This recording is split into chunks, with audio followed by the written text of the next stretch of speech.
لا إله إلا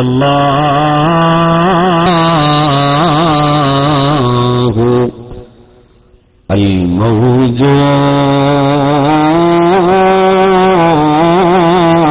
الموجود بكل زمان لا إله إلا الله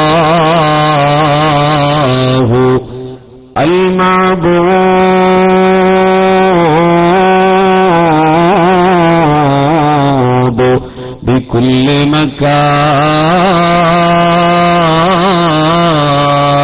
مكان لا إله إلا الله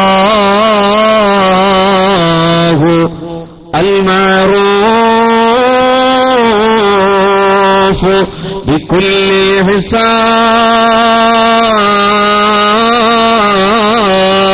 حسان لا إله إلا الله المذكور بكل لسان لا إله إلا الله كل يوم هو في شأن لا إله إلا الله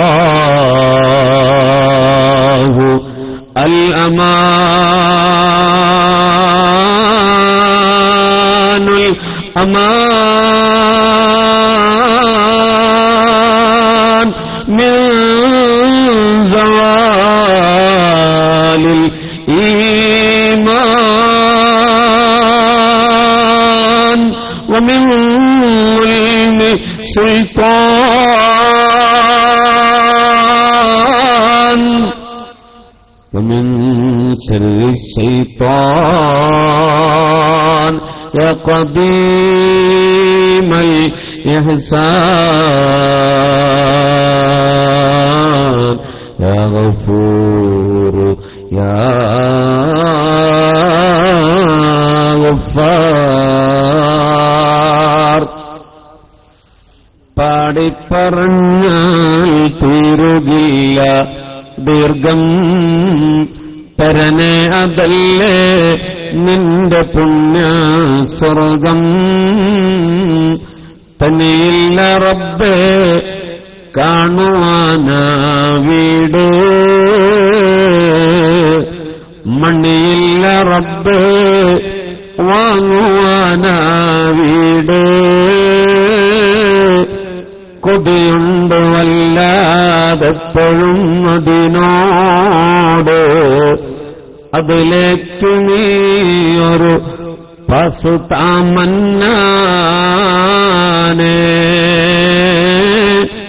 അത് നിന്റെ പക്കൽ മാത്രമാ ഹന്നാനേ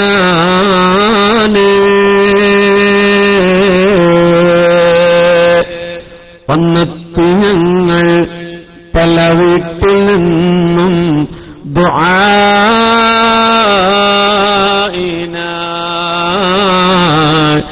നൽകിടണേ ഞങ്ങളിൽ നീ അത്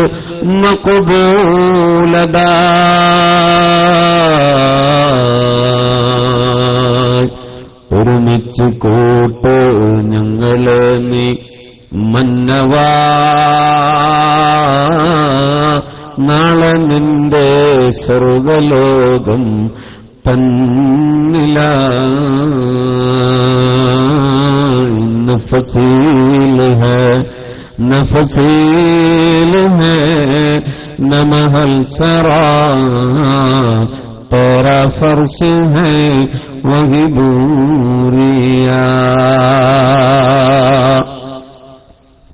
തുതികളകിലവും നിനക്കാണ് അല്ലാഹ് അത്തഹിയാത്തുൽ മുബാറകാത്തു സ്വലവാത്തു തയ്യിബാത്തു ലില്ലാഹ് സൂര്യനെ ചന്ദ്രനെ നക്ഷത്രങ്ങളെ താരാപദങ്ങളെ മാമലകളെ സമതലങ്ങളെ ആറുകളെ, പുഴകളെ, ജലാശയങ്ങളെ, ഈ ബ്രഹ്മാണ്ട കടാഹം മുഴുവൻ പടച്ചക്കോനെ, നിന്റെ മുന്നിൽ ഞങ്ങൾ തിരുമുൾക്കാഴ്ചകൾ സമർപ്പിക്കുന്നു നാഥ.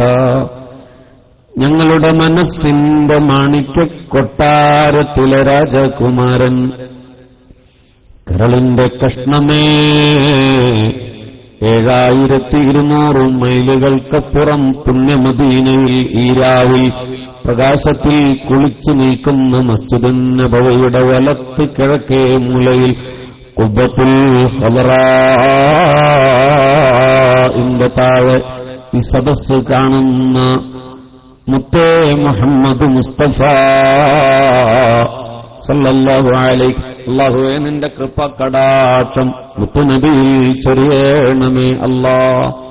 ഞങ്ങൾക്കറിവിന്റെ ആദ്യാക്ഷരി കുറിച്ചു തന്ന 1-ാം ക്ലാസ്സിലെ മുല്ലാക്ക മുതൽ കടന്നുപോയ ജനപദങ്ങൾക്ക് പ്രകാശ വഴികൾ കാണിച്ചു നൽകിയ ജ്ഞാനസാഗരമേ, ശംസുൽ ഉലമാ, നിഷ്കളങ്കതയുടെ പര്യായമേ, കണ്ണിയത്തുസ്താദ്, എല്ലാ മഹാരഥന്മാരായ ഞങ്ങളുടെ പ്രകാശ ഗുരുക്കന്മാർക്ക് നീ സ്വർഗം പകരം നൽകണേ നാഥ. ഈ പ്രദേശത്തിന്റെ ആത്മ വെളിച്ചമേ, മുല്ലപ്പൂവിന്റെ സുഗന്ധമേ, ഒരു ഇളങ്കാറ്റുപോലെ സമസ്തയുടെ വേദികളിൽ നിഷ്കളങ്കഭാവത്തോടെ ഹിമഗണ വിശുദ്ധമായ ജീവിതം സമർപ്പിച്ച ഒക്കെ അർമിയാ മുസ്ലിയാർ, അല്ലാഹുവേ ആ ഖബറിടം നീ സ്വർഗീയ ആരാമമാക്കണേ തമ്പുരാനെ. ഈ പരിപാടിക്ക് വേണ്ടി ദിവസങ്ങളായി ഓടി നടന്ന സംഘാടകർ, അഭിവന്ദരായ ഉസ്താദുമാർ, പുരുഷാരം പോലെ ഇന്നലെയും ഇന്നുമായി ഇവിടെ ഓടിയെത്തിയവർ, അല്ലാഹുവേ എല്ലാവരെയും അനുഗ്രഹിക്കണേ തമ്പുരാനെ.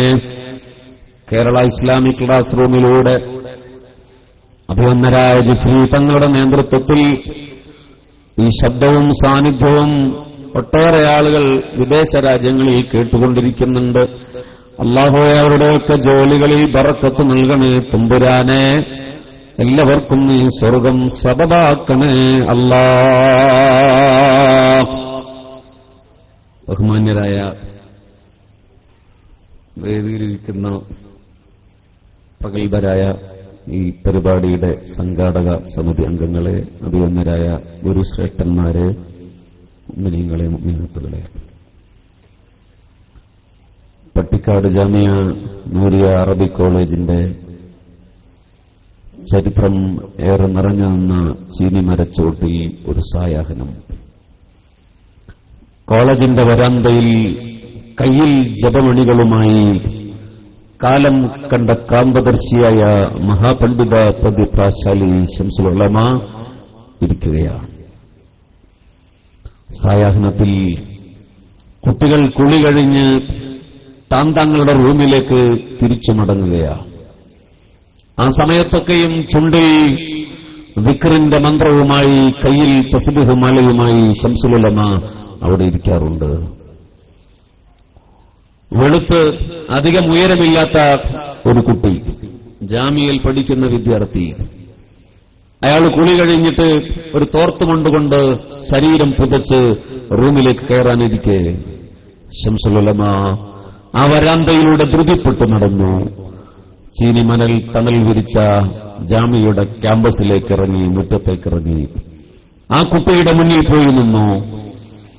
ശംസുൽ ഉലമാ അങ്ങനെ നേരെ മുന്നിൽ വന്നു നിന്നപ്പോൾ ആരാണ് ആ മഹാപണ്ഡിതന്റെ മുഖത്തേക്ക് നോക്കാൻ പോലും ധൈര്യപ്പെടുക? യമനി പാണ്ഡിത്യത്തിന്റെ ഘരിമയുള്ള ഗൗരവതരമായ മുഖത്തേക്ക് ഒരു നോക്ക് നോക്കാൻ ആർക്കാണ് കഴിയുക? അന്ന് ആ വിദ്യാർത്ഥി ശംസുൽ ഉലമയുടെ മുന്നിൽ നിന്നത്. ശംസുൽ ഉലമയുടെ കൈ നീണ്ടു ആ കുട്ടിയുടെ കയ്യിലിരിക്കുന്ന സോപ്പ് പെട്ടി വാങ്ങി. സോപ്പ് പെട്ടി തുറന്നു. അതിൽ എത്രയോ ദിവസങ്ങളായി തേച്ചുകൊണ്ടിരുന്ന പാതി തേഞ്ഞു തുടങ്ങിയ ഒരു സോപ്പുണ്ടായിരുന്നു, വാസന സോപ്പ്. അത് കയ്യിലെടുത്തിട്ട് ശംസുൽ ഉലമാ ചോദിക്കുന്നുണ്ട് ആ മോനോട്, ഇത് ഞാനെടുത്തോട്ടെ, ഈ സോപ്പ് ഞാനെടുത്തോട്ടെ? ആ കുട്ടി എന്ത് മറുപടി പറയാനാ? താൻ തേച്ച സോപ്പ് ചോദിക്കുന്നതാരാ? അറിവിന്റെ സത്താകാശങ്ങൾ കീഴടക്കിയ ജ്ഞാനത്തിന്റെ മഹാക്കടലായ ശംസുൽ ഉലമ ഇ.കെ. ഉസ്താദ്. ആ കുട്ടിയൊന്നും മിണ്ടിയില്ല. ആ സോപ്പ് കയ്യിലെടുത്തു, പൊരുത്തമെന്നതുപോലെ ചേർത്ത് പിടിച്ചു, തന്റെ നെഞ്ചിനോട് ചേർത്ത് പിടിച്ചു പറഞ്ഞു, ഇതെനിക്ക് വേണം, ഇത് നിങ്ങളുടെ ശരീരത്തിൽ തേച്ച സോപ്പാ, ഇതിന്റെ ബറക്കത്ത് എനിക്ക് വേണം. അത് പറഞ്ഞ് ശംസുൽ ഉലമ താനിരിക്കുന്ന ചാരുകസയിലേക്ക് മടങ്ങിപ്പോകുമ്പോൾ നേരിയ പരിഭ്രമത്തോടെ എന്താണ് സംഭവിച്ചതെന്നറിയാൻ കഴിയാത്ത വല്ലാത്ത മനസ്സോടെ തന്റെ റൂമിലേക്ക് കയറിപ്പോയ പട്ടിക്കാട് ജാമിയ നൂരിയ അറബി കോളേജിന്റെ ക്യാമ്പസിൽ നിന്ന് വിറയാർന്ന ശരീരം കൊണ്ട വെളുത്തുയരം കുറഞ്ഞ ചെറുപ്പക്കാരനാരാ? കഥ പറഞ്ഞോടുന്ന കടലുണ്ടിപ്പുഴയുടെ തീരത്തെ സ്നേഹവസന്തത്തിന്റെ പൂമര തണലേ, മശഹൂർ പച്ച കൊടപ്പനക്കലെ പൂക്കോയാന്റെ മുത്തേ, മഹാനായ സയ്യിദ് ഹൈദർ അലി ശിഹാബ്. ശംസുൽ ഉലമക്കറിയാമായിരുന്നു ഈ ജനതയുടെ നായകനാകാൻ പോകുന്ന ഉയരം കുറഞ്ഞ മനുഷ്യന്റെ ആത്മീയ സൗരഭ്യത്തിന്റെ തെളിച്ചവും സുഗന്ധവും ക്രാന്തദർശിയായ ദീർഘദൃക്കായ മഹാനായ ശംസുൽ ഉലമ തിരിച്ചറിഞ്ഞു ഹബീബേ. ആ ഹൈദർ അലി തങ്ങളാണ് മലയാളക്കരയിൽ 10,000 വരുന്ന മജ്ലിസുൻ നൂർ എന്ന് പറയുന്ന ആത്മീക സൗഗന്ധികം പൂവിടർത്താൻ കാരണമായത്. മലബാറിലെ ഒരു പണക്കാരനോട്, ഒരു സമ്പന്നനോട് ഒന്ന് പറഞ്ഞാൽ പോരെ, എനിക്കൊരു സോപ്പ് വേണമെന്ന് പറഞ്ഞ ഉസ്താദേ, ഒരു വാക്ക് പറഞ്ഞാല് ഒരു ലോറി മുഴുവൻ വാസന സോപ്പ് വാങ്ങിയിട്ട് ജാമിയ നൂരിയയുടെ ക്യാമ്പസിൽ വന്ന് തള്ളാൻ കഴിവുള്ള സമ്പന്നന്മാർ, ദീനിനെ സ്നേഹിക്കുന്നവർ, ശംസുൽ ഉലമയെ സ്നേഹിക്കുന്നവർ, സമസ്തയെ സ്നേഹിക്കുന്നവർ ഉണ്ടായിരുന്നിട്ട് ആ വാസന സോപ്പിന്റെ ഗുണമല്ല, പൂക്കോയാന്റെ പൊന്നുമോന്റെ ശരീരത്തിൽ തേച്ച പാതിത്തേഞ്ഞു തുടങ്ങിയ സോപ്പിന്റെ ബറക്കത്താ, സോപ്പിന്റെ പുണ്യമാ. മഹാനായ ശംസുൽ ഉലമ ആഗ്രഹിച്ചത്. ഈ സദസ്സിൽ തന്നെ ഒരുപക്ഷെ ഹൈദർ അലി ശിഹാബ് തങ്ങളുടെ രാഷ്ട്രീയത്തോട് യോജിപ്പില്ലാത്ത ആളുകൾ ഉണ്ടാകാം. നമ്മൾ അദ്ദേഹത്തെ കാണുന്നത് രാഷ്ട്രീയ നേതാവ് എന്ന നിലക്കല്ല, കാണേണ്ടതും അങ്ങനെയല്ല. നമ്മുടെ സയ്യിദന്മാരെല്ലാം നമ്മുടെ നേതാക്കന്മാരാണ്. ശ്രുതിപറ്റ പാണക്കാട്ട് തങ്ങന്മാർ പ്രത്യേകിച്ചും ആ അർത്ഥത്തിലാണ് നമ്മൾ അവരെ കാണേണ്ടത്. ഞാനിത് ആമുഖമായി പറഞ്ഞത് മജ്ലിസുൻ നൂറിന്റെ ഈ കാലഘട്ടത്തിലെ പുതുസംരംഭങ്ങൾക്ക് കാരണക്കാരനായത് സയ്യിദ് ഹൈദർ അലി ശിഹാബ് തങ്ങളാണ്. അല്ലാഹു അദ്ദേഹത്തിന് ദീർഘകാലം നമുക്ക് തണൽ നൽകാൻ തൗഫീഖ് നൽകി അനുഗ്രഹിക്കുമാറാകട്ടെ. വേറെ ആമുഖമൊന്നും ഞാൻ പറയുന്നില്ല. ഇവിടെ പറഞ്ഞതുപോലെ കൂടുതൽ ശക്തമായിട്ടും നീട്ടി പറയാനും എനിക്ക് കഴിയുന്നൊരവസ്ഥയല്ല. സാധാരണ ഒരു പ്രഭാഷണത്തിന്റെ സൈക്കോളജി എന്ന നിലയ്ക്ക് ആദ്യത്തിൽ അങ്ങനെയൊന്നും പറയാൻ പാടില്ല. സുഖമില്ല, എനിക്ക് രോഗമാണ്, അങ്ങനെയൊന്നും പറയാൻ പാടില്ല എന്ന്. അതുകൊണ്ട് ഞാൻ പറയുന്നില്ല. പക്ഷെ അത് നിന്നുപോയാൽ കുഴപ്പം എന്റേതല്ല എന്ന് മാത്രം മനസ്സിലാക്കിയാൽ മതി. നമ്മുടെ ഇവിടുത്തെ ഉസ്താദ് ഭയങ്കര സംഭവമാണ്. ആള് ഇടയ്ക്കിടയ്ക്ക് വിളിച്ച് ഇന്നലെ അസുഖമെന്ന് പറഞ്ഞപ്പോ തന്നെ ഒരു ബേജാറിലായിട്ടുണ്ടാവും ചിലപ്പോൾ. അള്ളാഹു അദ്ദേഹത്തിന് ദീർഘായുസ്സു ആഫിയത്ത് നൽകുമാറാകട്ടെ. അങ്ങനെയുള്ള ആൾക്കാരുണ്ടെങ്കിൽ ക്യാൻസർ പിടിച്ച ആൾക്കാരെ എഴുന്നേൽപ്പിച്ചു കൊണ്ടുവരാൻ പറ്റുമല്ലോ. ഹബീബിങ്ങളെ, മജ്ലിസുൻ നൂറിന്റെ മഹത്വം എന്ന് പറഞ്ഞത് എന്താ? അത് ബദരീങ്ങളുടെ മഹത്വമാണ്. നമ്മൾ ബേസിക്കലി ഈ മജ്ലിസിന്റെ പുണ്യത്തെക്കുറിച്ച് തിരിച്ചറിയണം. മാഷാ അല്ലാഹ്, കേരളത്തിൽ അങ്ങോളം ഇങ്ങോളം ഈ മജ്ലിസുകളിൽ പുരുഷാരം തടിച്ചുകൂടുകയാണ്. കഴിഞ്ഞ 2 ദിവസം മുമ്പ് ആയിരക്കണക്കിന് ആളുകൾ ചങ്ങരംകുളത്ത്. ഒരു വയലിന് പോലും അത്ര ആളുണ്ടാവില്ല. വയലെന്ന് പറഞ്ഞാൽ ഇപ്പോൾ എന്റർടൈൻമെന്റ് ആണ്, അല്ലേ? ഒരു എന്റർടൈൻമെന്റ് ആണ്. ആരവങ്ങളുള്ള 2 മണിക്കൂർ നേരം ധരിപ്പിക്കുക എന്നുള്ളതാണ് പുതിയ പ്രഭാഷണത്തിന്റെ ഒരു ശൈലി. ഇത് KSR ലൈവായി പോകുന്നത് കൊണ്ട് ചില കാര്യങ്ങളൊക്കെ ഞാൻ പറയാൻ ഉദ്ദേശമൊന്നും പറയണില്ല. തങ്ങളതൊക്കെ വിടുന്നുണ്ട്, ലോകം മുഴുവൻ കേട്ടുകൊണ്ടിരിക്കുകയല്ലേ. ഞാൻ സത്യ പറഞ്ഞത്, പ്രസംഗം എന്ന് പറഞ്ഞാൽ അത് ദീനി ദഅവത്താണ്. അതൊരു കലാപ്രകടനമല്ല, അതൊരു വാക്കിന്റെ അവാജ്യമായ അനുഭൂതിയല്ല. അപ്പോൾ നമ്മൾ ആ അർത്ഥത്തിലല്ല കൂടേണ്ടതും പിരിയേണ്ടതും. ഇവിടെ നമ്മുടെ ഇന്നത്തെ സാന്നിധ്യം മഹാനായ തങ്ങൾ ഉദ്ഘാടനം ചെയ്തു. ഈ കാലഘട്ടത്തിൽ ജീവിച്ചിരിക്കുന്ന മഹാന്മാരിൽ പ്രമുഖനാണ് ഇവിടെ വരാൻ പോകുന്ന മൂരിയാട് ഉസ്താദ്. അവരെയൊക്കെ കാണുക, അവരുടെ മുബാറക്കായ മജ്‌ലിസിൽ പങ്കെടുക്കുക, അതൊക്കെ വലിയ കാര്യമായി നമ്മൾ കാണണം.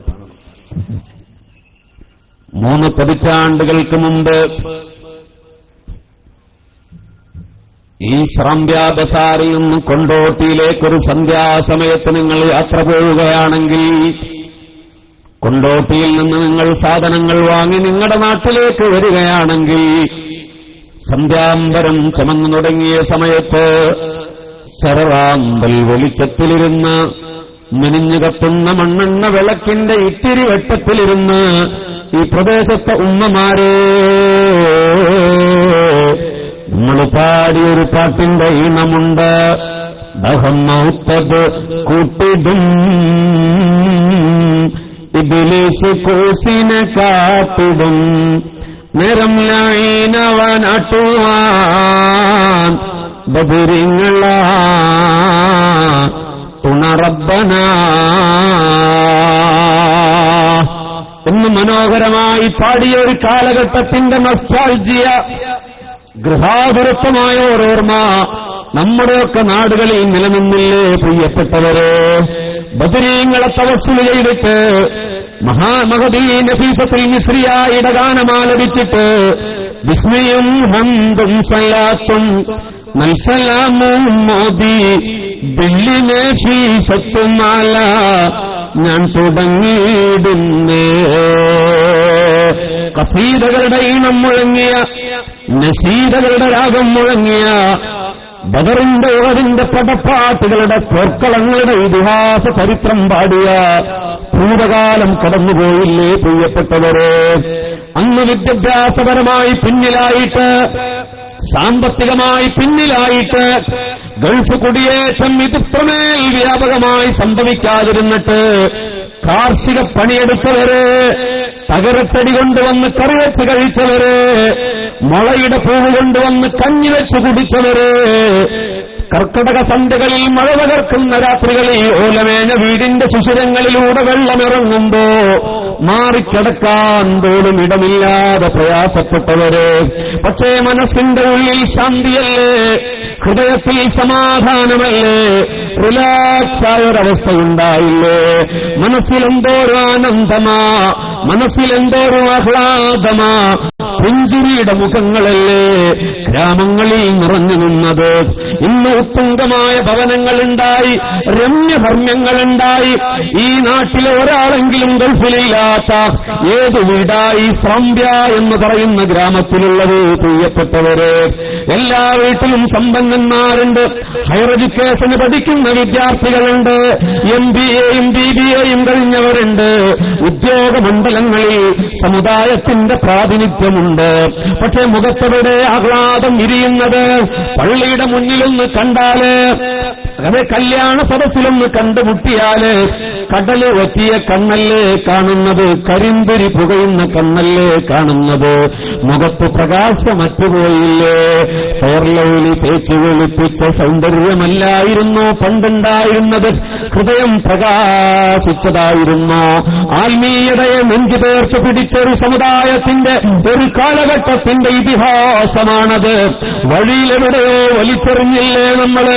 ബദരീങ്ങളെ വലിച്ചെറിഞ്ഞില്ലയോ? മുഹിയുദ്ദീൻ മാലയെ വലിച്ചെറിഞ്ഞില്ലയോ? പടപ്പാട്ടുകളെ തെരുവിലേക്ക് എറിഞ്ഞില്ലയോ? ആ നാട്ടില് ആ സമയത്ത് വീടിന്റെ സിറ്റൗട്ടുകളില് അമ്മ മനസ്സും ചില്ലുവിളക്കും വന്ന് കടന്നു വന്നില്ലേ? അമൃതയെ പ്രണയിക്കുന്ന നാടായില്ലേ?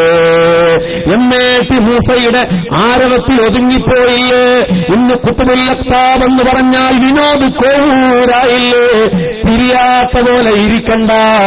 പാവപ്പെട്ടവരുടെ വീട്ടിലത് കാണുന്നുണ്ട്, സമ്പന്നന്മാരുടെ വീട്ടിലുണ്ട്, നല്ല പ്രായമുള്ളവരിയ്ക്കുന്നുണ്ട്, മോണകാട്ടി ചിരിക്കുന്നുണ്ട്, MAT മൂസ കണ്ട് ചിരിക്കുന്നുണ്ട്. ആരുടെ ചാനലിലാ അത് വന്നത്? ബദരീങ്ങളെ പറയുന്നത് ശിർക്കാക്കിയ മുഹിയുദ്ദീൻ മാലയെ ശിർക്കാക്കിയ അവരുടെ ചാനലിൽ തന്നെ ഇത് കണ്ടിട്ട് ചിരിക്കുന്ന സമുദായമേ, മനസ്സിലെവിടെ ശാന്തി? മനസ്സിലെവിടെ ശാന്തി? ഹൃദയത്തിൽ ടെൻഷനല്ലേ? ആരോട് നിങ്ങൾ ചോദിക്ക്, ഈ സാന്ധ്യാ ബസാറിൽ ആരോടും ചോദിക്ക്, എന്തുട്ട വിശേഷം? നിങ്ങൾ ചോദിക്ക്, എന്തുട്ട വിശേഷം? എന്തുട്ട് വിശേഷിഷ്ട? വെല്ലിമ്മയുടെ ഡിസ്കിന് കംപ്ലൈന്റ്, ഭാര്യക്ക് പനിയാണ്, പേരക്കുട്ടി വീണ് കൈയൊടിഞ്ഞേക്കുക, വല്യാപ്പ പ്രസവിക്കാൻ അഡ്മിറ്റ് ചെയ്തേക്കുക. അല്ലേ? ഇങ്ങനെയല്ലേ കമന്റ്സ് വരിക? ഇങ്ങനെയല്ലേ പ്രതികരിക്കുക? നല്ലൊരു വർത്തമാനം. നമ്മളെപ്പോഴും അറബികളെ കുറ്റം പറയാം. അറബികൾ പാപ്പ മരിച്ചു കിടക്കുകയാണെങ്കിൽ നല്ല സന്തോഷത്തിന്റെ അൽഹംദുലില്ലാ മാഷാ അല്ലാഹ് എന്നേ പറയുള്ളൂ. ഈ മലയാളികൾ എപ്പോഴും അങ്ങനെയാണ്. എന്തായിരിക്കും കാരണം? എല്ലാവരുടെ മനസ്സിലും വേദനകളാ, എല്ലാവരുടെ മനസ്സിലും സങ്കടത്തിന്റെ കടലലറുകയാണ്. എവിടെയാണ് ആത്മശാന്തി? അതുകൊണ്ടല്ലേ നമ്മുടെ ചെറുപ്പക്കാർ ശ്രീ രവിശങ്കറിന്റെ ആർട്ട് ഓഫ് ലിവിംഗ് എന്ന് പറയുന്ന ശ്വസനക്രിയയിൽ പോയി ശാന്തി തേടാൻ പോവുകയാ. നിങ്ങളത് മലബാറിലെ ഇസ്ലാമിക പാരമ്പര്യമുള്ള ഒരു പ്രദേശമായതുകൊണ്ട് ഒരുപക്ഷെ ചെറുപ്പക്കാർ അങ്ങനെ പോയിട്ടുണ്ടാകില്ല. കോഴിക്കോട് സിറ്റിയിലുണ്ട്, തൃശ്ശൂരിലുണ്ട്, എറണാകുളത്തുണ്ട്, ഞങ്ങളുടെ കൊടുങ്ങല്ലൂരിലുണ്ട്, കുന്നംകുളത്തുണ്ട്, കൊണ്ടോട്ടിയിലുണ്ടോന്ന് എനിക്കറിയില്ല. ശ്രീ രവിശങ്കറിന്റെ ആർട്ട് ഓഫ് ലിവിംഗ്. ഞാൻ ഈ ശബ്ദം കേൾക്കുന്ന മുസ്ലിം സഹോദരങ്ങളോട് അതിന് പോകണ്ടെന്ന് പറയുന്നില്ല, അതിന് വിമർശിക്കുന്നില്ല. അത് നിങ്ങളുടെ ചിന്ത, നിങ്ങളുടെ വിശ്വാസം. ഇന്ത്യ ഒരു ഫെഡറൽ കോൺസ്റ്റിറ്റ്യൂഷൻ നിലനിൽക്കുന്ന രാജ്യമാണ്. ആർക്കും അവരുടേതായ അഭിപ്രായ സ്വാതന്ത്ര്യമുണ്ട്. ആർക്കും ഇഷ്ടമുള്ളത് കഴിക്കാൻ പറ്റും, ഇഷ്ടമുള്ളത് പറയാൻ പറ്റും, മറ്റുള്ളവർക്ക് ഉപദ്രവമാകാതെ. അതുകൊണ്ട് ഞാൻ മുസ്ലിങ്ങളോടാ പറയുന്നത്.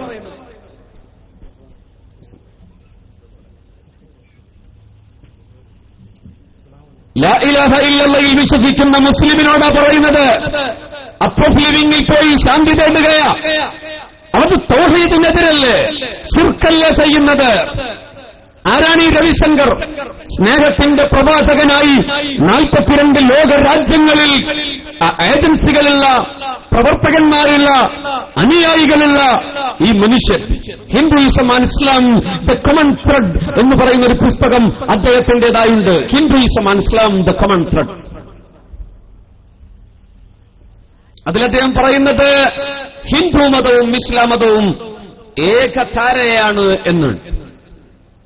മാത്രമല്ല, ഇന്ന അവ്വല ബൈത്ത് വുദിഅ ലിന്നാസ് ലല്ലദീ ബിബക്കത മുബാറക. പരിശുദ്ധ വേദഗ്രന്ഥമേ ഖുർആൻ. പ്രപഞ്ചത്തിൽ ആദ്യമായി നിർമ്മിച്ച കഅബ ദേവാലയമില്ലേ, ഉമ്മജൂദ് എന്ന് പറയുന്ന ഫാക്ടറിയിൽ 1400 ആളുകൾ ജോലിയെടുത്ത് $17,000 മില്യൺ ചെലവഴിച്ച് നിർമ്മിക്കുന്ന, കിസ്വ കൊണ്ട് പുതച്ചു നിൽക്കുന്ന, പുതുമണവാട്ടിയെപ്പോലെ പുതച്ചു നിൽക്കുന്ന കഅബ. ആ കഅബയുടെ ചിത്രം അയാൾ പുസ്തകത്തിൽ കൊടുത്തിട്ട് പറയുകയാണ്, ഗാബ എന്ന് പറയുന്ന ഒരു ചക്രവർത്തി അറബിയിൽ ഭരിച്ചിട്ടുണ്ട്, ഹൈന്ദവ ചക്രവർത്തി. യാ അല്ലാഹ്, ആ പേരിൽ ലോപിച്ചാണ് കഅബ എന്നായത് എന്നാണ്. മലയാള ഗ്രാമറിന് പോലും ആ പ്രയോഗം തെറ്റാണ്. കഅബ ഒരിക്കലും, ഗാബ ഒരിക്കലും കഅബയിലേക്ക് ലോപിക്കില്ല. അതങ്ങനെ ഞാൻ വിശദീകരിക്കുന്നില്ല. കഅബക്ക് വേണമെങ്കിൽ ഗാബ ആകാനേ പറ്റുള്ളൂ. ഹജറുൽ അസ്വദിന്റെ ചിത്രം കൊടുത്തിട്ട് പറഞ്ഞു, അത് ശിവലിംഗമാണ്, ശിവലിംഗമാണ്. പരിശുദ്ധ പ്രവാചകന്റെ നൂറാനിയത്തിന്റെ തിരുകരങ്ങൾ കൊണ്ട് റുക്നുൽ അസ്വദ് എന്ന് പറയുന്ന മൂലയിൽ സ്ഥാപിച്ച സ്വർഗശിലയായ ഹജറുൽ അസ്വദിനെ കുറിച്ച് ശിവലിംഗമാണെന്നാ പറഞ്ഞത്. മനസ്സിലായില്ല? മലയാളത്തിൽ പറയാൻ ബുദ്ധിമുട്ടുണ്ട്. അറബിയിൽ പറയണേ ശിവന്റെ ദക്കറാണ് എന്നാ പറഞ്ഞത്. ഒന്നുകൂടി മലപ്പുറം മലയാളാക്കാൻ എനിക്ക് ബുദ്ധിമുട്ടുണ്ട്. ആരാ പറഞ്ഞത്? ഈ രാജ്യത്ത് RSSകാരനല്ല, ശിവസേനക്കാരനോ BJPക്കാരനോ അല്ല, സ്നേഹത്തിന്റെ പ്രവാചകനായി ചിരി തൂകിയിരിക്കുന്ന ഡബിൾ ശ്രീ രവിശങ്കർ, അദ്ദേഹത്തിന്റെ പുസ്തകത്തിൽ. അറിയോ നിങ്ങൾ, അദ്ദേഹത്തിന്റെ അടുത്ത് പോയി യുവാക്കൾ ശാന്തി തേടുകയാ. ശിർക്കല്ലേ അത്? വള്ളിക്കാവിലെ ആശ്രമമുറ്റത്ത് ക്യൂ നിൽക്കുന്നവരിൽ മുസ്ലിം പെണ്ണുങ്ങളുണ്ട്.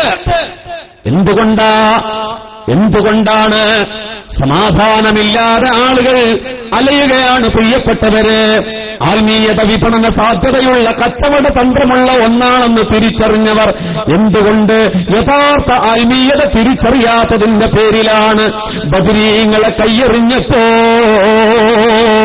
മുഹിയുദ്ദീൻ മാല വഴിയോരത്ത് വലിച്ചിട്ടപ്പോ, നഫീസത്തുൽ മിസ്രിയെ വലിച്ചെറിഞ്ഞപ്പോ അല്ലാഹു നൽകിയ ശിക്ഷയാണ് ഹബീബ്. ഈ വർത്തമാനകാലത്തിന് അല്ലാഹു നൽകിയ ശിക്ഷയാണ് മനസ്സിന് ടെൻഷൻ എന്നുള്ളത്. അവിടെയാണ് മജ്ലിസുൻ നൂറിന്റെ പുണ്യം. എന്തുകൊണ്ടാണ് ബദരീങ്ങൾ ഇത്രമേൽ മഹത്വത്തിന്റെ ഉടമയായത്? 2 കാര്യങ്ങൾ കൊണ്ടാ. ഒന്ന് ഈമാനാണ്, ഒന്ന് അമലാണ്. അതാണ് മജ്ലിസുൻ നൂറിന്റെ എസൻസ് എന്ന് പറയുന്നത്. ഒന്ന് ഈമാനാണ്, ഒന്ന് അമല. അള്ളാഹുവിനോടുള്ള തഅത്ത്, മുത്തുനബിയോടുള്ള തഅത്ത് നമുക്ക് അള്ളാഹു നൽകുമാറാകട്ടെ. ആമീൻ പറ ഹബീബിങ്ങള്. കൈങ്ങനെ പിടിച്ചാണ് എല്ലാവരും, കൈങ്ങനെ പിടിക്കും. KCR കട്ടായി കളിയട്ട പിടിച്ച ഉറക്കൊരാമീൻ പറയും. അതൊന്നും പോരെ, എന്തൂട്ട ആൾക്കാരുണ്ട്, എന്തോരോ ആൾക്കാരുണ്ട്. എന്നിട്ടിങ്ങനെ ഒന്ന് പറയിച്ച ഉറക്കാമീൻ പറയും. നിങ്ങൾ ശ്രദ്ധിക്കണ്ടോ നോക്കാനാ. ഞാൻ നേരത്തെ പറഞ്ഞില്ലേ, 2 മണിക്കൂർ തരിപ്പിക്കലാണ് ഇപ്പൊ പ്രസംഗം. ആളുകളെ രസത്തിൽ കേട്ടിരിക്കും. പിന്നത് കഴിഞ്ഞ സലാത്തിയിലെ പരിപാടി തീർന്നു. പറഞ്ഞവന്റെ ഈമാനും പോയി, കേട്ടവന്റെ ഈമാനും പോയി. ഒരു ഡപ്പാങ്കുത്തുമാതിരി ആയിപ്പോവുക. അള്ളാഹു കാക്കട്ടെ. ശംസുലുലമ നസീഹത്ത് നടത്തിയ മണ്ണാണ് മലയാളക്കര, വാണിയമ്പൽ മുസ്താദ്. അള്ളാഹുവേ, ഞങ്ങളുടെ മരിച്ചുപോയവർക്കൊക്കെ നീ ദീർഘായുസ്സ് കൊടുക്കണേ റബ്ബേ. ആമീൻ. കണ്ടാ, ചിലർക്ക് കത്തിയിട്ടില്ല, എന്താ ഞാൻ മരിച്ചുപോയവർക്ക് ദീർഘായുസ്സ് കൊടുക്കട്ടെ എന്നാണ് വരുന്നത്. ഒരുപക്ഷെ എന്റെ പ്രസംഗം മുമ്പ് കേട്ടവർ ആമീൻ പറഞ്ഞിട്ടുണ്ടാവില്ല. അപ്പൊ കുഴിഞ്ഞോളത്തുനിന്നൊക്കെ വന്നവരുണ്ട്, അവരൊരു പക്ഷെ ആമീൻ പറഞ്ഞിട്ടുണ്ടാവില്ല. ചിലർക്ക് ഇപ്പോഴും കത്തിയില്ല. എന്താ സംഭവിച്ചത്? മരിച്ചവർക്ക് ദീർഘായുസ്സ് കൊടുക്കട്ടെ എന്നാണ് ഞാൻ പറയുന്നത്. ഇതാണ് പ്രസംഗത്തിനൊരു കുഴപ്പം. ആളുകൾ അതിന്റെ രാഗത്തിലും ഈണത്തിലും ശ്രദ്ധിക്കും, അതിന്റെ എസൻസ് വിടും. അള്ളാഹു മരിച്ചവർക്ക് സ്വർഗം കൊടുക്കട്ടെ. ഉറക്കെ പറഞ്ഞോളൂ, അള്ളാഹു സ്വർഗം കൊടുക്കട്ടെ. ഇടയ്ക്ക് കൊടുക്കും. ഞാനങ്ങനെ തമാശയും പാട്ടൊന്നും പാടുന്ന ആളല്ല. നിങ്ങൾ ശ്രദ്ധിക്കണം. എന്തുകൊണ്ടാണ് ബദരീങ്ങൾക്ക് ഈ പദവി ലഭിച്ചത്? ബദരീങ്ങളുടെ നാമധേയമാണ് മജ്ലിസുൻ നൂറിൽ നമ്മൾ പറഞ്ഞിട്ടും പാടിയിട്ടും ആത്മശാന്തിയുടെ സദ്വല തീരങ്ങളിലേക്ക് 1 മണിക്കൂർ കൊണ്ട് നമ്മൾ യാത്ര നടത്താൻ തുടങ്ങുന്നത്. എന്തുകൊണ്ടാണ്? പരിശുദ്ധ റമളാനിന്റെ 16ന്റെ പകലില് മദീനയിൽ നിന്ന് കാലിൽ ചെരുപ്പിടാതെ നടന്നിട്ട് ബദരീങ്ങളുടെ കാലിൽ പുളകനുണ്ടായി, പൊട്ടാൻ തുടങ്ങിയിട്ടുണ്ടായിരുന്നു. അതെ, അത്താഴം കഴിക്കാൻ വകയില്ലാതെ, 16ന്റെ സന്ധ്യക്ക് നോമ്പ് തുറക്കാൻ വകയില്ലാതെ, അന്ന് രാത്രിയാണ് ബദറിന്റെ സമീപമുള്ള കുന്നിൻ ചെരുവിൽ അവർ തമ്പടിക്കുന്നത്. ഇന്നും ബദറിന്റെ പടക്കളം കാണുമ്പോ അതിന്റെ സമീപത്തൊരു പഞ്ചസാര കുന്നുപോലെ ചെരിഞ്ഞു കിടക്കുന്നൊരു മലയുണ്ട്. അതിന്റെ താഴ്വരയിലാ ബദരീങ്ങൾ തമ്പടിക്കുന്നത്. അറബിക്കടലിന്റെ അലമാലകളെപ്പോലെ ആർത്തലച്ചു വരുന്ന മക്കയിലെ കൊടിയ കുഫാറുകള്, കുതിച്ചുപായുന്ന കുതിരകളും ജമൽക്കാരം സൃഷ്ടിക്കാൻ കഴിയുന്ന വാൾത്തലപ്പുകളും മിന്നിത്തിളങ്ങുന്ന ഹിന്ദെന്ന് പറയുന്ന റളിയല്ലാഹു അൻഹാ എന്ന് മുസ്ലിമല്ലെങ്കിലും ഹിന്ദെന്ന് പറയുന്ന പെണ്ണിന്റെ തരളിതമായ ആലസ്യത്തിൽ നിതംബം കുലുക്കിയുള്ള നൃത്തം കണ്ട് ആസ്വദിച്ചിട്ട് കൈകളിൽ മദ്യസസകങ്ങളേന്തിയിട്ട് ആത്മത്തരായിട്ടാണ് അവർ കടന്നു വന്നത്. നിങ്ങളുടെ അടുത്ത നാടല്ലേ കൊണ്ടോട്ടി, മലയാളക്കരക്ക് അല്ലാഹു നൽകിയ മഹാസമ്മാനമേ. മോയിൻകുട്ടി വൈദ്യർ 2 സേനയുടെയും വരവ് പറയുന്നുണ്ട്. ഹൃദയഹാരിയായ വാക്കുകളെ കൊണ്ട് മലയാളക്കരയെ പ്രസിദ്ധിച്ച മോയിൻകുട്ടി വൈദ്യർ പറഞ്ഞതെന്താ? പുറത്തെ ടബുജാവിലുടൽക്കി ബർത്തങ്കിയെന്നും ദിൽബാസുചമ്മയുണ്ട്. ആ വരികളിൽ തന്നെയില്ലേ? അബൂജഹലിന്റെ അഹങ്കാരം മുഴുവൻ അതിലുണ്ട്. മറ്റൊരു വരിയിൽ ഇങ്ങനെയും പറയുന്നുണ്ട്, തുടരമദ്ദള്ളതും ബഹുജഡും അറുവൊച്ചകളും താളമേളങ്ങളായി അറേബ്യൻ കാട്ടുമൃഗങ്ങളുടെ തോല് പൊളിച്ചുകൊണ്ടുണ്ടാക്കിയ വാദ്യോപകരണങ്ങളിൽ തടുതിയിൽ കൈകൊണ്ട് താളമിട്ടിട്ടാണ് വിജയശ്രീലാലിതരായി ദിഗ്വിജയികളെപ്പോലെ അവർ കടന്നു വരുന്നതെങ്കിൽ അല്ലാഹുവിന്റെ റസൂലിന്റെ പ്രിയപ്പെട്ട സഖാക്കൾ വരുന്നതെങ്ങനെയാ? ആ വരികൾ എഴുതിയപ്പോ തടുതിയുള്ള വരികളല്ല, കേകവൃത്തത്തിലുള്ള വരികളല്ല മോയിൻകുട്ടി എഴുതിയത്. അറേബ്യൻ സൈകതപ്പരപ്പിലൂടെ മരുഭൂമിയിലൂടെ ഒരു ഒട്ടകം എങ്ങനെയാണ് കാൽപാദം പൊക്കിവെച്ചിട്ട് കടന്നു പോകുന്നത്, അതുപോലെ സാവധാന രൂപേണയുള്ള വചനങ്ങളാ എഴുതി വെച്ചത്.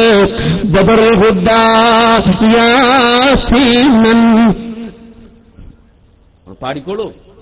بدر الهدى ياسين النبي خرج അന്നേരം വളർവടിമോ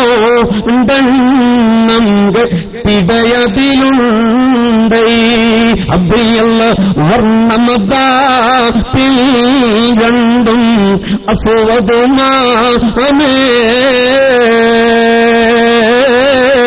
ബദർ ഹുദാ യാസീനൽ.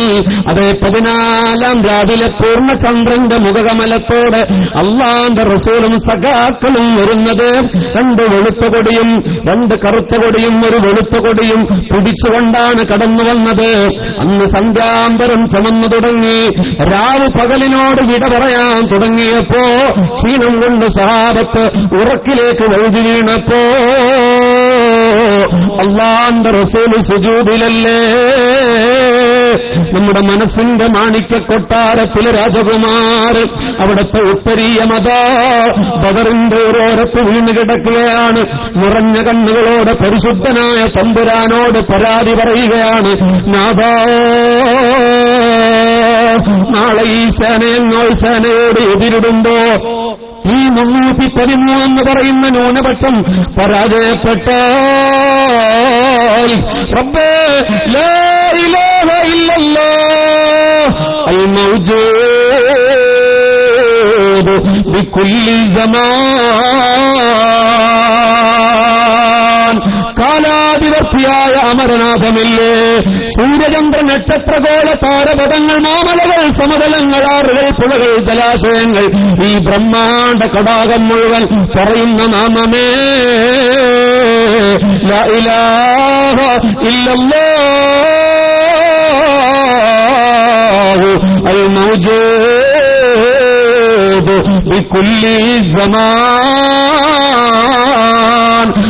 ലാ ഇലാഹ ഇല്ലല്ലാഹ് നിലനിൽക്കണമെന്ന് അല്ലാഹുവിന്റെ റസൂൽ പൊട്ടിക്കരയുമ്പോ പാതിരാത്രിയിൽ എഴുന്നേറ്റ് അബീബക്കർ ബിൻ അബീ ഖുഹാഫ എഴുന്നേറ്റ് നോക്കുമ്പോൾ ഏങ്ങലടിച്ചു കരയുന്ന മുസ്തഫയെ കാണുകയാണ്. അബൂബക്കർ തങ്ങൾക്ക് സഹിക്കാൻ കഴിഞ്ഞില്ല. റസൂലുള്ളാഹിന്റെ അരികെ എത്തിയിട്ട് വീണ് കിടക്കുന്ന ഉത്തരീയം ഷോളെടുത്തിട്ട് മുസ്തഫാന്റെ തോളിലിട്ടിട്ട് പറഞ്ഞു, കഫാക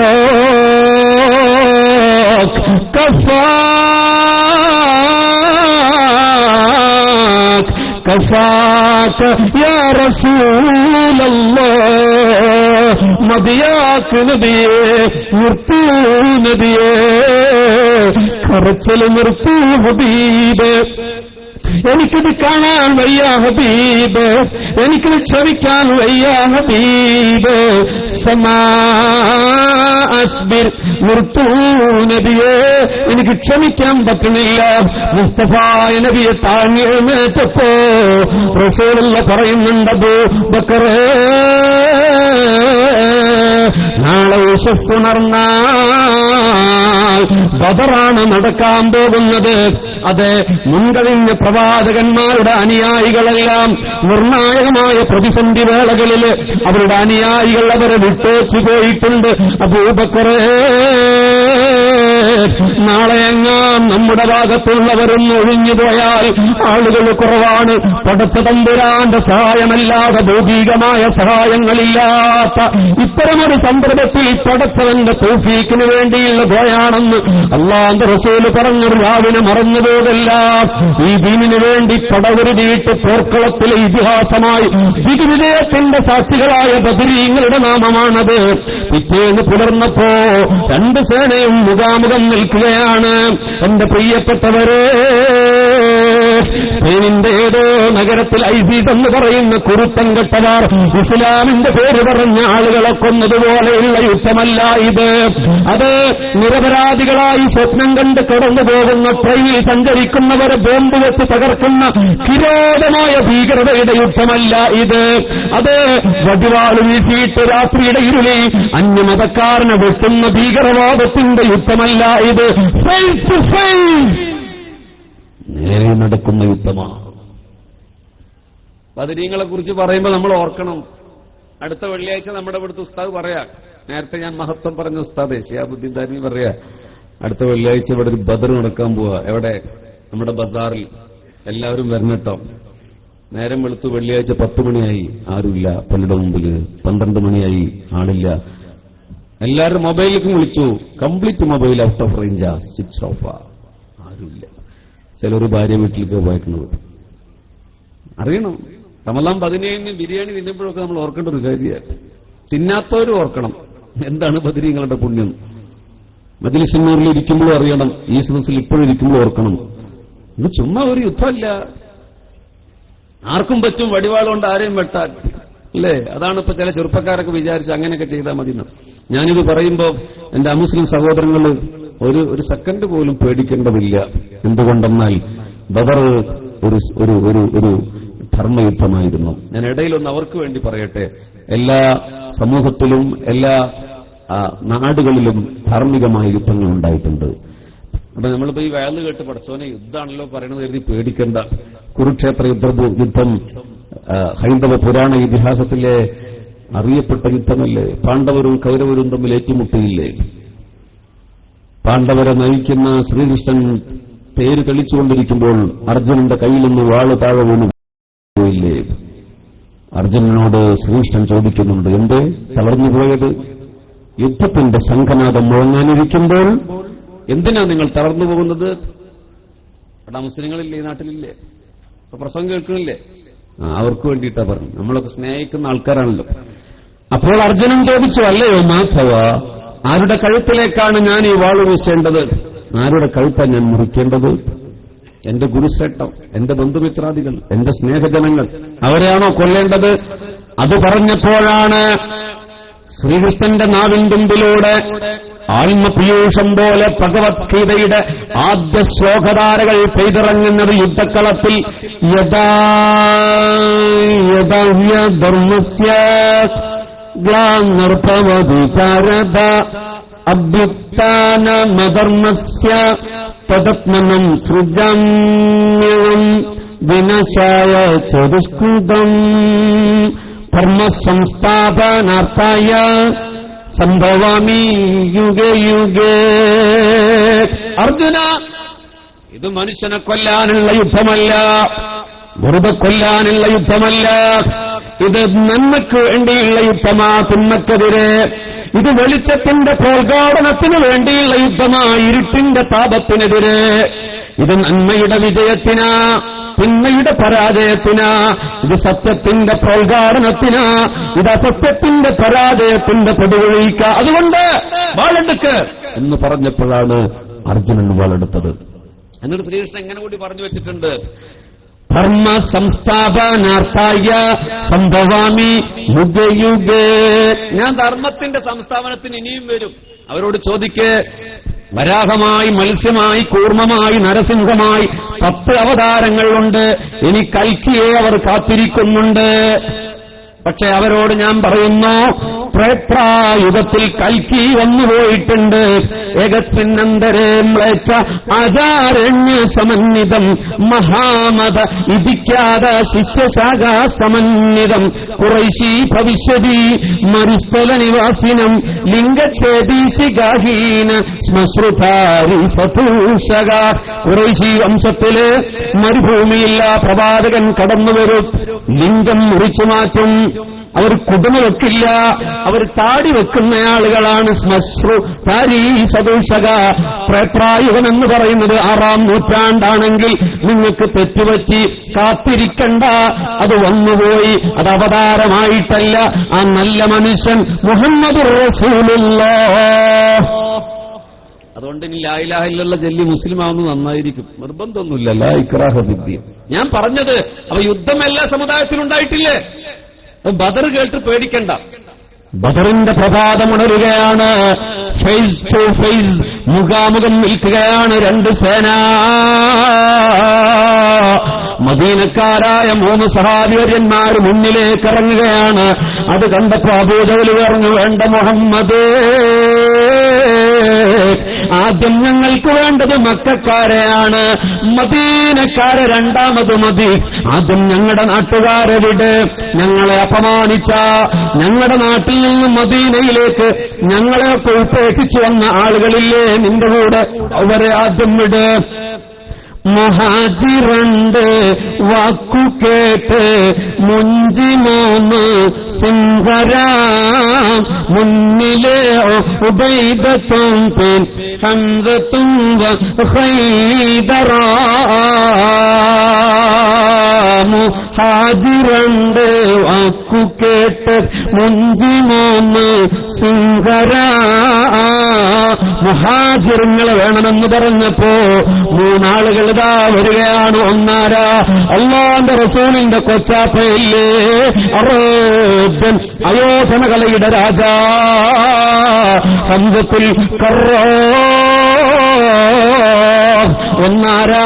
അതേ, അന്തരീക്ഷത്തിലേക്കൊരു ചാട്ടം ചാടി ഭൂമിയിലെത്തുന്നതിന് മുമ്പ് 3 തവണയെങ്കിലും മലക്കം മറിയാൻ കഴിവുള്ള, വായുവിൽ മലക്കം മറിഞ്ഞ് താഴേക്കെത്താൻ കഴിവുള്ള അറേബ്യൻ അയോധനകലയുടെ ആ കാലഘട്ടത്തിന്റെ ഇതിഹാസം മഹാനായ അലിയിൽ മുർത്തല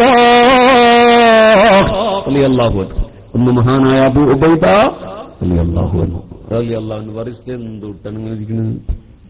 റളിയല്ലാഹു അൻഹു പറയുന്നത് നമ്മള് ബദരീങ്ങളുടെ സദസ്സിലാട്ട. ബദരീങ്ങളെ കുറിച്ചാണ് ഞാൻ പറയുന്നത്. അദ്ദേഹം മദീനത്തുന്നൂർ. ഇതാണ് നമുക്ക് വലിയ സ്നേഹമൊന്നുമില്ലാന്ന്. നമുക്ക് ബദർ 17 അന്നിങ്ങനെ ഇറച്ചി തിന്നുമ്പോ ഒരു സ്നേഹം ഉണ്ടായാൽ മതിയോ? ഞാൻ ഇതിനെ കുറ്റം പറയുന്ന ആളല്ല, അതിനു വേണ്ടി വാദിച്ച് കേസുള്ള ആളാണ്. പക്ഷെ നമ്മൾ അതിൽ മാത്രം ഒതുങ്ങിപ്പോകരുത്. രോമാഞ്ചം ഉണ്ടാകണ്ടേ? റളിയല്ലാഹു അൻഹു എന്ന് പറയുമ്പോൾ രോമാഞ്ചം ഉണ്ടാകട്ടെ. എനിക്ക് നിങ്ങൾ പറഞ്ഞില്ലെങ്കിലും കുഴപ്പമൊന്നുമില്ല. ഹംസത്തുൽ കർറാർ, അള്ളാഹു അവിടത്തെ ഖബർ സിയാറത്ത് ചെയ്യാൻ തൗഫീഖ് നൽകട്ടെ. വഹദിന്റെ പടക്കളത്തിന്റെ സമീപം പോയി നിൽക്കുമ്പോൾ ഗ്രില്ലിന്റെ ഉള്ളിലൂടെ 3 ഖബർ കാണാം. അബ്ദുല്ലാഹ് ഇബ്നു ജഹ്ശ് റളിയല്ലാഹു അൻഹു, മുസ്അബ് ബിൻ ഉമൈർ റളിയല്ലാഹു അൻഹു, ഹംസത്തുൽ കർറാർ റളിയല്ലാഹു അൻഹു. ഹിന്ദ് റളിയല്ലാഹു അൻഹ അന്ന് മുസ്ലിമ നെഞ്ചത്ത് കയറിയിരുന്ന് കണ്ണിലെ കാഞ്ഞാഞ്ഞു കുത്തി. ഹംസത്തുൽ കർറാറിന്റെ കണ്ണ് ചൂടെടുത്തു, മൂക്ക് ചെത്തി, ചുണ്ട് ചെത്തി, വായിലേക്ക് കുത്തി കഠാര കൊണ്ട്. അവിടത്തെ മോണകളിലൂടെ പല്ല് പൊളിഞ്ഞു ചാടി. നാവ് വലിച്ച് പുറത്തേക്കെടുത്ത് മുറിച്ചു, ചെവി മുറിച്ചു, ലിംഗം മുറിച്ചു. ദേഷ്യം തീരാതെ ഹംസത്തുൽ കർറാറിന്റെ നെഞ്ചകത്തേക്ക് കുത്തിയിറക്കി വഹ്ശിയെ കൊണ്ട് താഴോട്ട് വലിച്ചു. വാരി എല്ലുകൾ പൊഴുതു. എന്നിട്ട് അതിന്റെ ഉള്ളിൽ നിന്ന് കരയെടുത്ത് ചവച്ചു തുപ്പി. ഹിന്ദ് റളിയല്ലാഹു അൻഹ അന്ന് മുസ്ലിമല്ല, ദേഷ്യം തുറണ്ട. അതുകൊണ്ട് നിങ്ങൾ റളിയല്ലാഹു അൻഹു പറയാത്ത ഹിന്ദ് റളിയല്ലാഹു അൻഹ അന്ന് മുസ്ലിമായിട്ടില്ല. അങ്ങനത്തെ മഹാനാണിത്. എന്താ ഒരു പേര് പറയുമ്പോ നമ്മുടെ അനിയന്റെ പേര് പറഞ്ഞ പോലെ ചുമ്മാ ഇരിക്കുക. എന്താ ഹബീബിങ്ങളെ, ഞാൻ ഇങ്ങനെയൊക്കെ അസുഖം ഉണ്ടായിട്ട് ഇത്ര ശബ്ദത്തിൽ പറയണ, ഒന്നും മൈക്കട പവർ കൊണ്ടാണെങ്കിലും 2 ഒരാവേശം കൊണ്ട് പറയാ. ഇങ്ങനെ പറയുമ്പോ തലവിടെ പൊളിയിലുണ്ട്. രാവിലെ വൊമിറ്റ് ചെയ്തിട്ട് വളരെ ക്ഷീണത്തിലായിരുന്നു. അല്ലാഹു നമുക്കൊക്കെ ശിഫ നൽകട്ടെ. ശബ്ദം കുറവൊന്നുമില്ലല്ലോ, കൂടുതലാന്നൊരു അഭിപ്രായം നിൽക്കുന്നില്ലേ? ഹബീബിങ്ങളെ, ഹബീബിങ്ങളെ, ആ ഹംസത്തുൽ കർറാർ ബദറുന്നാർ ഇറങ്ങി നിൽക്കുകയാണ്. അവിടെ അലി റളിയല്ലാഹു അൻഹു, അബൂ ഉബൈദ റളിയല്ലാഹു അൻഹു ഒരു ബറക്കത്തിന് വേണ്ടി ഒരൊറ്റ സംഭവം പറഞ്ഞ് നമുക്ക് മടങ്ങാം. ഏകാംഗ പോരാട്ടം നടക്കുമ്പോൾ മറുഭാഗത്ത് നിറങ്ങിയത് മലകളെപ്പോലെ പർവ്വത സമാനമായ ഉയരമുള്ള അരോഗ ദൃഢഗാത്രന്മാരായ ഉത്ബയ, ശൈബയ, വലീദ 3 പേരും ഇറങ്ങി വന്നിരിക്കുകയാണ്. ദ്വന്ദ്വയുദ്ധം ആദ്യം, പിന്നെ വാൾപ്പവറ്റ്, പിന്നെ കൂട്ടയുദ്ധം നടക്കുകയാണ്. 2 പേരും പടപൊരുതി വിജയിച്ചു. അലിയും ഹംസയും റളിയല്ലാഹു അൻഹുമാ ഉത്ബയെയും ശൈബയെയും വകവരുത്തി. മഹാനായ അബൂ ഉബൈദ പ്രായമുള്ള സഹാബിയ അവിടത്തെ വലത്തെ കരിമ്പുടയിലേക്കൊരു വെട്ടങ്ങേറ്റപ്പോ മാംസമങ്ങ് മുറിഞ്ഞ് എല്ലങ്ങ് മുറിഞ്ഞുപോയി. മജ്ജ പൊട്ടിയൊലിക്കാൻ തുടങ്ങി. ബദറിന്റെ പടക്കളത്തിൽ വീണുപോയപ്പോ പുകിന്ത ഇരുപേരും അതീക്ഷണത്തിൽ പുകഴും ഹബീബുള്ള തിരുമുമ്പത്തി ചെരിന്ത് ഓടയിടത്ത് എടുത്തതം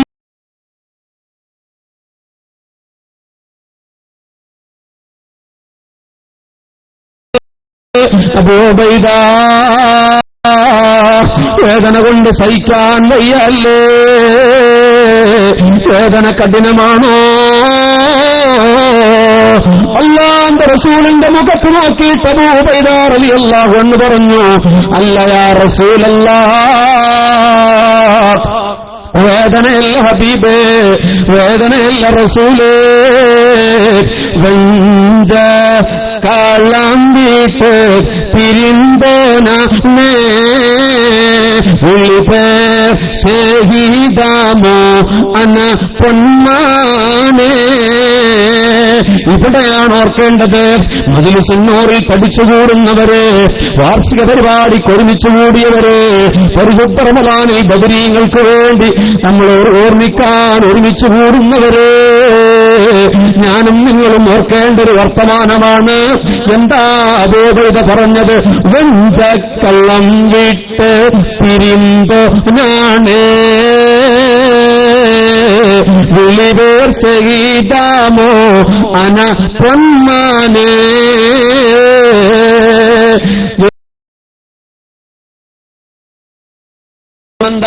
ഇസ്ലാമിലെ ആദ്യത്തെ യുദ്ധമല്ലേ?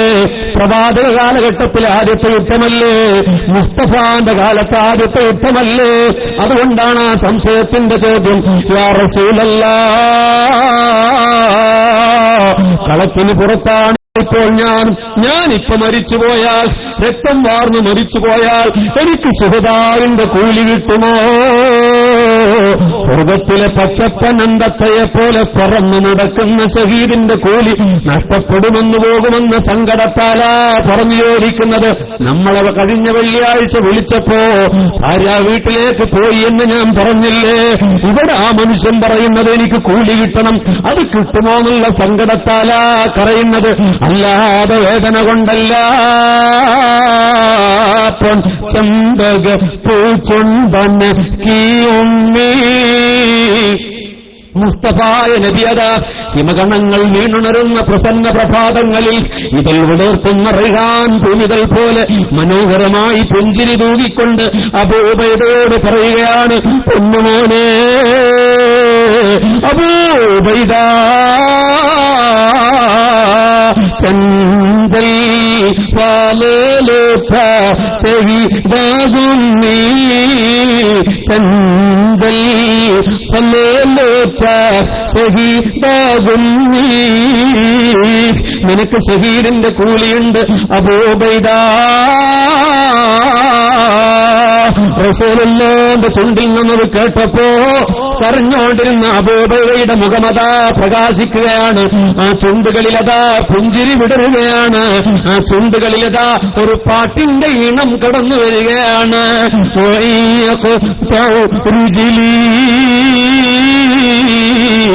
അതേ പ്രവാചക സ്നേഹികൾ ബദർ പറയുമ്പോൾ എപ്പോഴും നൊമ്പരപ്പെട്ടു പോകുന്ന ആത്മഹർഷം മനസ്സിൽ നിറയുന്ന വല്ലാത്ത പാട്ടാ. ഇവരെന്റെ കൈകാലുകൾ ഇവിടെ മുറിച്ചു കളഞ്ഞാലും അല്ലാഹുവേ